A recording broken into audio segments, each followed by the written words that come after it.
Everyone, in this video I will explain tool calling in LangGraph workflows. So in LangGraph workflows, tool calling is done in a very specific way, which I will explain through a very simple example. So let's start. First, we will import all the necessary libraries.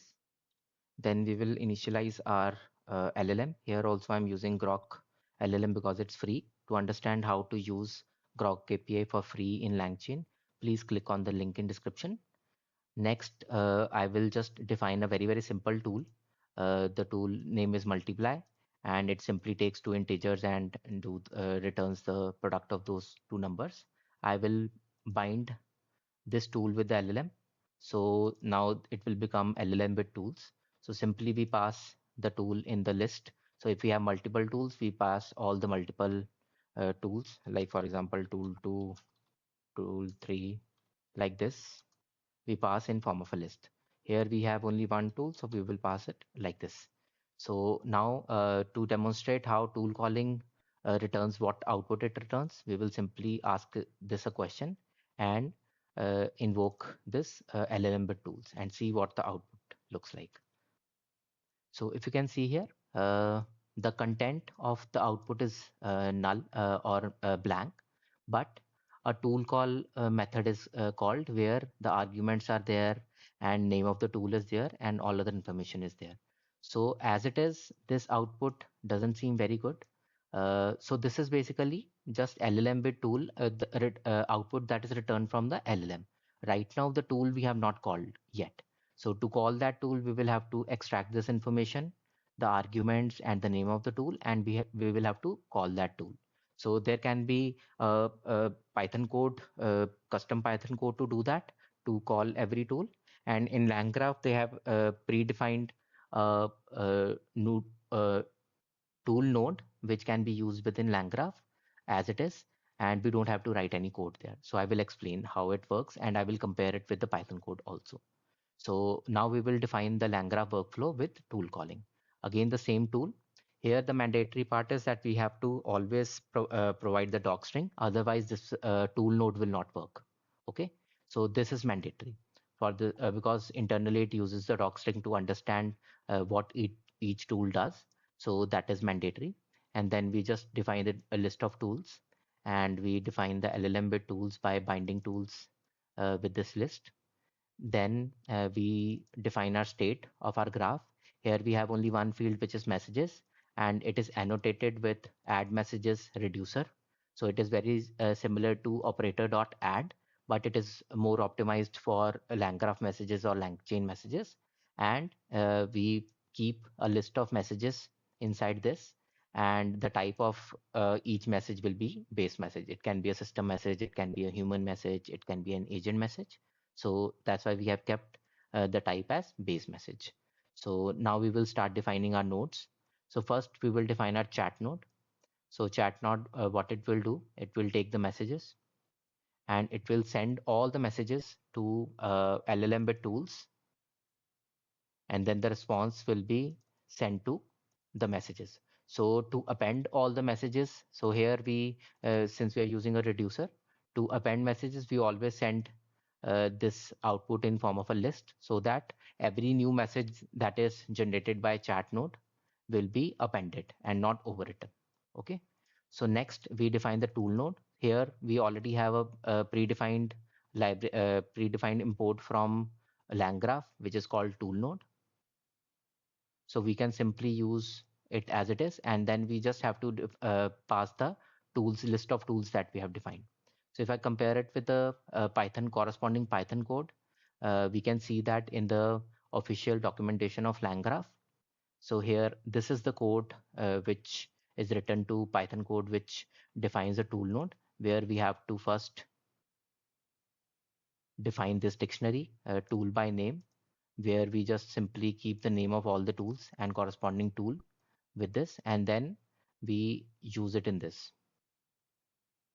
So the state will be there, and in the state messages, if it is a tool call, then we simply call that tool, we invoke it, and the results are appended, okay, as a tool message.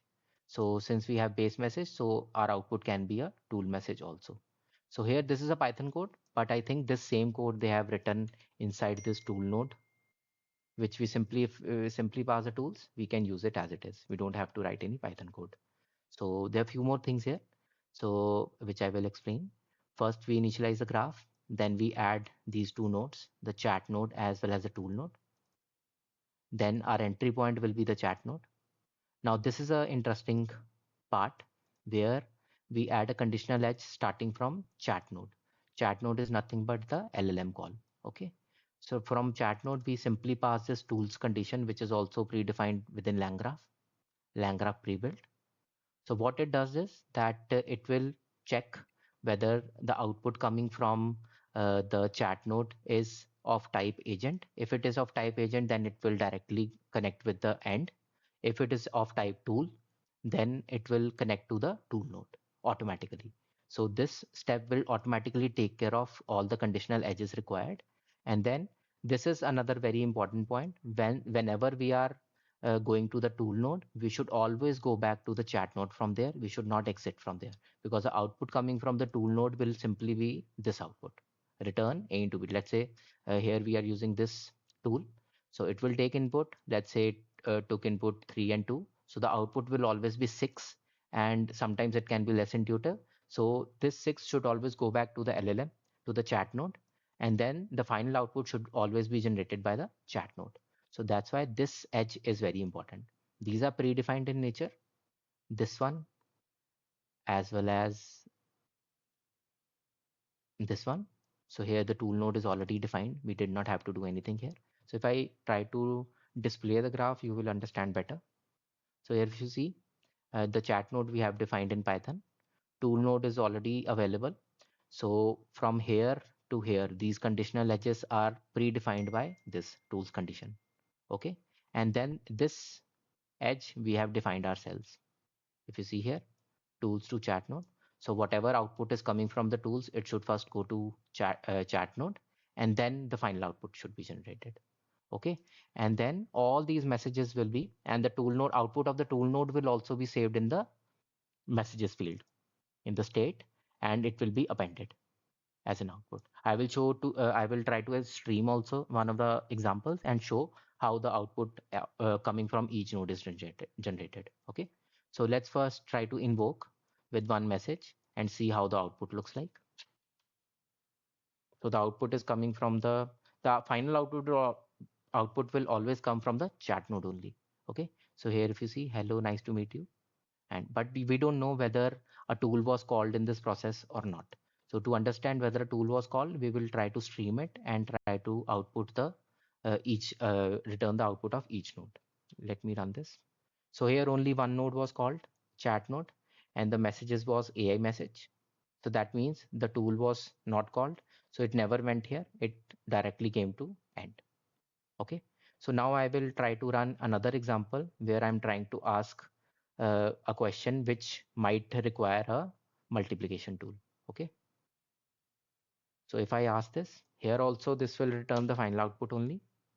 The result of 2 into 3 is 6. So clearly this output is generated by LLM and not the tool node, because tool node would have returned only 6, if you see here. Okay. But here we don't know what all steps got executed. If we try to stream this example, then we will see how each node is getting executed. Let me run this. Yeah. So first chat node was executed, and here the AI message, the content was 0, content was blank, and there was a tool call. Okay.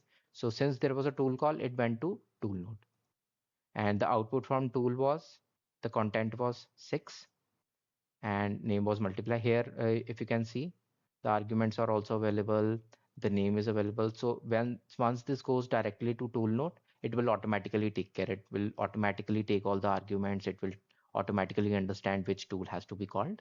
So this will be we don't have to write any code here. So once this output is generated, it will go back to the chat node. So every time all the previous messages will go to LLM. Okay. So as a first, when the first time it is executed, this was the input that went. Okay. Then second time, this was, these two will be the inputs that will be sent. And finally, the chat node takes everything and understand what is the query of the user, and then it will return this as an output. So if I try to print this,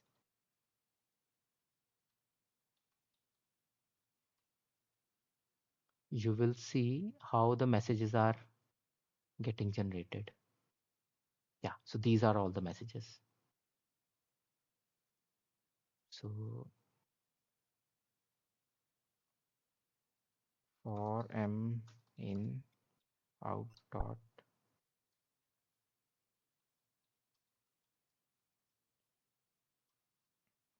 int m. So I will try to,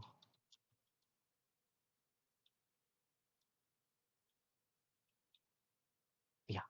So first this was the message, then this was append, this got appended, then this got appended, then this is the final output. Okay.